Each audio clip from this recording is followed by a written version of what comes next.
Ya, supaya mendapat informasi yang jelas tentang apa itu Al-Zaitun dan siapa itu Profesor Dr. ya AS Panji Gumilang MP atau yang disebut dengan Syekh Al-Zaitun itu. Dan siapa yang pernah berkunjung ke sana, ya, para pejabat petinggi negara Republik Indonesia ke sana itu maksudnya ke Al-Zaitun, ke kecamatan Gantar itu ya. Informasi yang sengaja disebarkan di luar, di medsos, terutama oleh TV One, terutama oleh MUI dan kompanionnya. Untuk Bapak Ibu ketahui, TV One ini adalah salah satu TV One adalah stasiun televisi yang ditolak masuk ke Al-Zaitun oleh Panji Gumilang karena dia melakukan pemberitaan terlebih dahulu sebelum tabayun.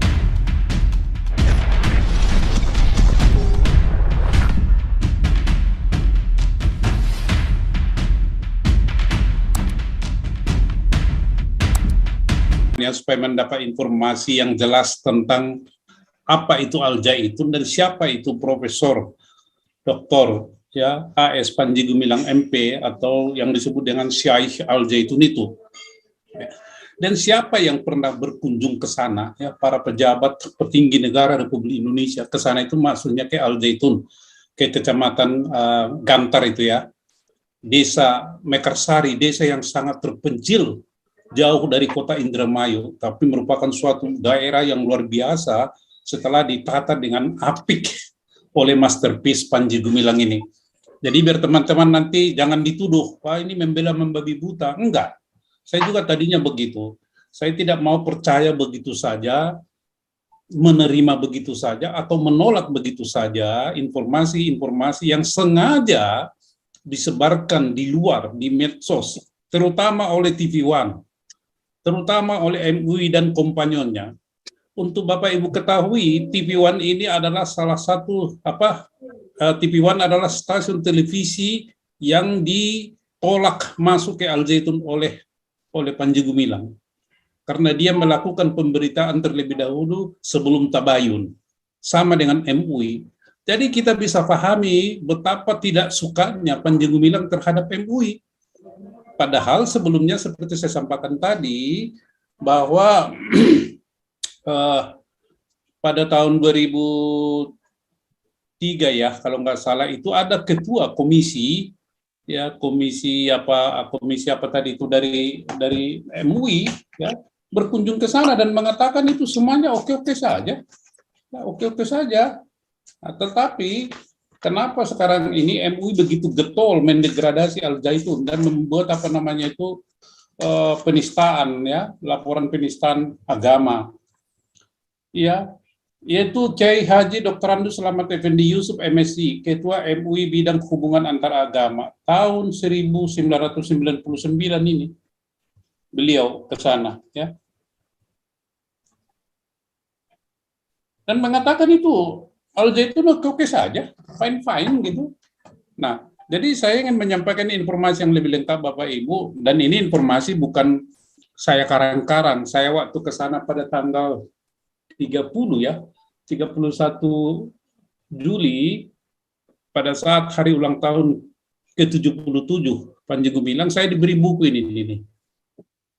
Buku ini ya, karena memang saya beri beliau hadiah dari Galarua, kita beri beliau hadiah itu buku ya, karena kita lihat itu pemikiran-pemikiran beliau. Jadi ini saya ambil dari buku ini yang kebetulan juga ditulis oleh ya mitra daripada kenalan Galarua. Jadi sebelum saya menyampaikan siapa itu Panji Gumilang, begini, saya ingin menyampaikan dulu data faktual dan valid ya, tidak dikarang-karang. Siapa saja yang telah pernah berkunjung ke sana ya, antara lain pada Agustus 2005 Presiden Republik Indonesia kedua ya Soeharto itu menginap di kampus Al-Zaitun. Nah, kalau mantan presiden kedua Republik Indonesia HM Soeharto menginap di kampus Al-Zaitun, ya macam-macam interpretasi bisa aja muncul ya, tuduhan-tuduhan, tapi terserahlah, itu fakta. Apa motifnya, mengapa dia menginap di sana Presiden Soeharto ya? Karena memang di sana ada suatu bangunan yang disebut dengan bangunan atas nama Presiden Republik Indonesia Soeharto. Ya. Kemudian pada tanggal 31 Januari 2006, para duta besar negara-negara Islam menghadiri tahun baru Islam 1427 Hijriah di Al Zaitun. Nah, ya, jadi bukan orang-orang sembarang yang ke sana itu. Pada tanggal 29 Desember 2008, ya, One Team Press, Profesor Dr. Subur Budi Santoso dan Profesor Dr. Insinyur Radi Agani datang ke Al Zaitun berkunjung, melihat, dan mereka kagum ini, Al Zaitun ini kok bisa begini ya. Pokoknya setiap orang yang ke sana datang itu kagum dan selalu bertanya, dananya dari mana? Ya dijelaskan oleh Panji Gumilang dan tidak ada lagi pertanyaan lebih lanjut. Kemudian pada tanggal 15 Agustus 2009, nah ini lagi-lagi di Jenderal Hendro Priyono memberi sambutan pada acara pernikahan Anissa Khairunisa, yaitu putri Syekh Al Zaitun. Coba Jenderal Hendro Priyono datang itu. Pada tahun 2010, Sutioso, Jenderal Sutioso ya, Adi Sasono, nah Harmoko menghadiri tahun baru Hijriah 1432 Hijriah. Bapak Ibu tahu kan Adi Sasono ini? Adi Sasono ini adalah salah seorang pentolan ICMI, Ikatan Cendekiawan Muslim Indonesia. Dan komentar mereka itu positif tentang Al Zaitun. Kemudian 11 Mei 2011, Menteri Agama Surya Dharma Ali mengunjungi Al Zaitun. Nah, semua pejabat-pejabat tinggi negara ini ya ingin mengetahui dan ingin mengecek kebenaran informasi atau isu-isu miring yang sedang beredar di luar. Dan ternyata isu-isu miring itu tidak betul sama sekali. Nah, pada di awal-awal tahun 2002,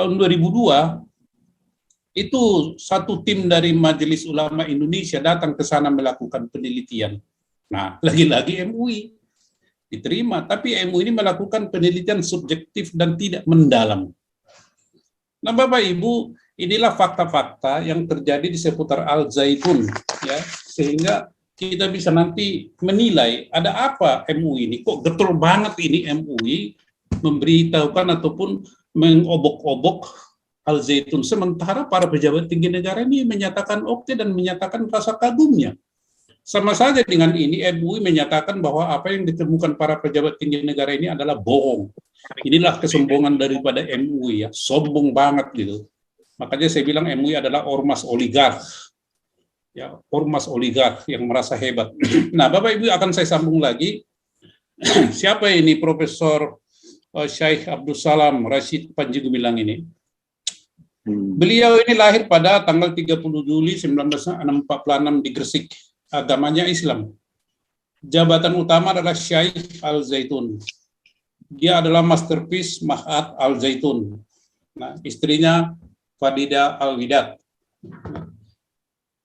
Pendidikannya Yayan Ciputat, Bapak Ibu. Nah, jadi jangan heran kalau Yayan Ciputat ini selalu memberikan dukungan ya dan penilaian positif terhadap Panji Gumilang ini, karena dia adalah alumni dari Institut Agama Islam Negeri Ciputat, Jakarta Selatan. Dia pernah dulu mengancam pendidikan di Pondok Pesantren Gontor. Kemudian pernah sekolah raya di Gresik. Kemudian sekolah Arab tuh. Sekolah Arab tuh madrasah di Gresik. Jadi hebat pengetahuan beliau ini.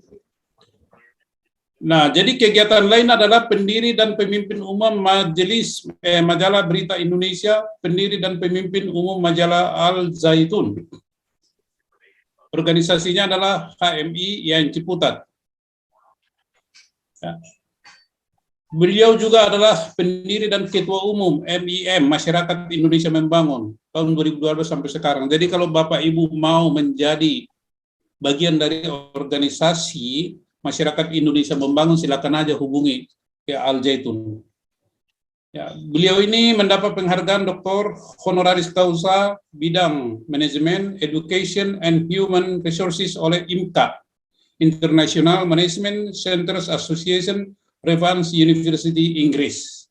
Nah ini Bapak Ibu, inilah sepintas siapa itu Profesor Dr. Panji Gumilang yang sedang diperguntingkan atau sedang dikucilkan atau sedang diusahakan dibungkam oleh MUI, ya, supaya kita juga mengenal beliau.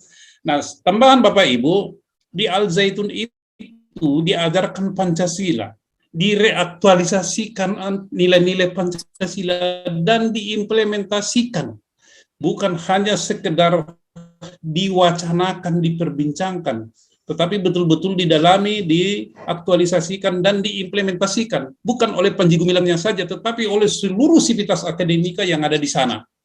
Jadi implementasi nilai-nilai Pancasila itu akan bisa kita lihat di setiap kegiatan atau geliat yang ada di Al Zaitun. Kemudian pemikiran beliau adalah tentang kedaulatan rakyat. Ya, ini sejalan dengan kita, saya dan Galarua, bahwa kedudukan MPR ini harus dikembalikan menjadi lembaga tertinggi negara. Kalau tidak, kedaulatan rakyat itu sudah digerpol, ya, sudah dibonsai, yaitu dengan membuat MPR itu menjadi lembaga tinggi negara yang setara dengan lembaga-lembaga tinggi negara lainnya. Dan ini adalah pemikiran beliau, harus dikembalikan itu. Kemudian juga pembangunan di sana berwawasan lingkungan, juga yang namanya menerapkan blue economy, yaitu dengan beliau mendirikan atau membangun kapal-kapal dari kayu, terbuat dari kayu. Jadilah informasi Bapak Ibu yang objektif, ya, yang saya ketahui dan saya lihat di sana. Jadi ada tuduhan misalnya NII, ini bukan tuduhan baru ini. Ada TPPU, bukan tuduhan baru, tahun 2000 sudah muncul itu. Ada apa namanya itu macam-macam lah ya. Dan yang terakhir ini apa, Bapak Ibu, yang menjadi pertanyaan kita adalah kenapa persoalan-persoalan atau isu-isu yang demikian ini selalu muncul pada saat penerimaan murid atau santriwan dan santriwati yang baru. Selalu muncul ini setiap tahun. Nah, apakah ini Bapak Ibu ya, ini patut diduga, apakah pesantren-pesantren yang ada di Indonesia ini yang tradisional sudah tidak mulai laku sehingga mereka tidak mau mendaftar ke sana, tapi mendaftar ke Al Zaitun, sehingga mereka sirik. Oh, ini harus dihentikan karena Al Zaitun ini membuat pesantren-pesantren lain itu menjadi kehabisan atau tidak ada lagi murid yang mendaftar ke sana. Ini masih dugaan ya. Kenapa? Karena saya katakan kenapa isu-isu ini selalu muncul pada saat penerimaan siswa baru. Ini menjadi pemikiran kita bersama. Jadi seperti yang saya katakan, beliau itu di sana adalah toleransi, ya, cinta perdamaian, cerdas, sehat, manusiawi dan mandiri. Ini yang dia ciptakan SDM di sana di Al Zaitun. Dan di sana ada menara yang setinggi 201 meter yang disebut dengan Menara Pemuda Perdamaian. 201 meter lebih tinggi daripada Monas. Ini Bapak Ibu yang saya sampaikan informasi objektif tentang Al Zaitun dan Panji Gumilang. Ya, jadi tetapi kita tetap kritis dan objektif. Selama yang saya baca dan ketahui dan saya pahami apa yang dikatakan oleh para pejabat yang pernah berkunjung ke sana itu nyata, ya, nyata bisa dilihat dan bisa dirasakan di kompleks kampus Al Zaitun. Ini Bapak Ibu yang bisa saya sampaikan. Maka sebenarnya siapa ini MUI ini? Kita selalu bahas MUI. Di dalam perbincangan kami kemarin di hari Senin, yaitu mengenai Parpol Leviathan Suprastruktur Kelojotan. MUI ini adalah salah satu ormas yang melakukan tugasnya itu sama dengan tugas Parpol. Dia ormas. Ormas dengan Parpol itu mempunyai undang-undang yang berbeda. Parpol diatur dalam satu undang-undang, ormas juga atau organisasi kemasyarakatan diatur dalam satu undang-undang. Tugas dan fungsinya itu berbeda, tidak sama. Tetapi di dalam prakteknya, MUI ini melaksanakan tugas sebagai partai politik. Ya. Ormas ini juga mendapat dana dari APBN dan APBD. Dan wajib mereka sebenarnya diaudit dan mempertanggungjawabkan dana-dana yang mereka terima dari pemerintah. Mereka gunakan itu untuk apa? Jadi MUI ini sudah melakukan sesuatu kegiatan di negara ini melebihi batas kewenangannya. Dan dia hanya fokus membina dan melindungi umatnya, tidak peduli dengan kepentingan nasional. Maka pertanyaan kita adalah apa manfaat apa yang telah disumbangkan oleh MUI ini kepada kepentingan nasional dan pembangunan bangsa, tujuan nasional apa? Jujur saja, ya, sampai hari ini tidak ada yang bisa kita rasakan, kecuali dia sering menimbulkan kegaduhan, kecuali dia sering mengeluarkan fatwa penistaan agama, kecuali kalau kita lihat mengeluarkan sertifikasi halal tidak halal. Ini kita lihat juga dia itu tidak suka melihat orang atau jemaatnya itu kritis atau bertanya atau mengkritisi kebijakan-kebijakan MUI. Contoh Bapak Ibu, ada salah seorang ketua Majelis Ulama Indonesia Tasikmalaya waktu perayaan hari ulang tahun Panji Gumilang yang ke-77, beliau diundang datang ke Masjid Rahmatan Lil Alamin. Tokoh ini, Ketua MUI Tasikmalaya ini memberikan pujian, memberi dukungan, ya sangat bagus dan sebagainya dan sebagainya. Bapak Ibu, tahu apa yang terjadi dengan Ketua MUI ini? Tasikmalaya, dia itu diadili, disidang oleh Ketua MUI Pusat. Pasti dipersalahkan atau kemungkinan beliau akan dipecat. Nah, begitulah otoriter daripada MUI ini. Seolah-olah tidak boleh satu orang pun manusia yang menentang atau mengatakan dia itu tidak pada jalurnya, pasti akan melawan. Inilah ciri-ciri daripada oligarki. Inilah ciri-ciri oligarki, itu penguasa yang merasa berkuasa atas semuanya karena dia ada di mana-mana. Ini Bapak Ibu bahayanya MUI ini yang harus tetap kita kritisi. Kita mungkin tidak pada posisi mengatakan dia bubar, tetapi sebagai rakyat kita berhak bertanya, apa manfaat Anda? Apa manfaat yang Anda berikan bagi pembangunan bangsa dan Indonesia ini? Kita berhak bertanya kepada MUI. Juga kita berhak bertanya kepada PGI dan yang lain-lainnya. Kalau tidak ada gunanya, lebih baik sudah Anda bertransformasi lah. Jangan seperti tinggal di suatu wilayah yang berkeliaran ke sana kemari bebas tanpa hukum, ya, sesuka-sukanya. Demikian Bapak Ibu tambahan dari saya, Tuhan memberkati.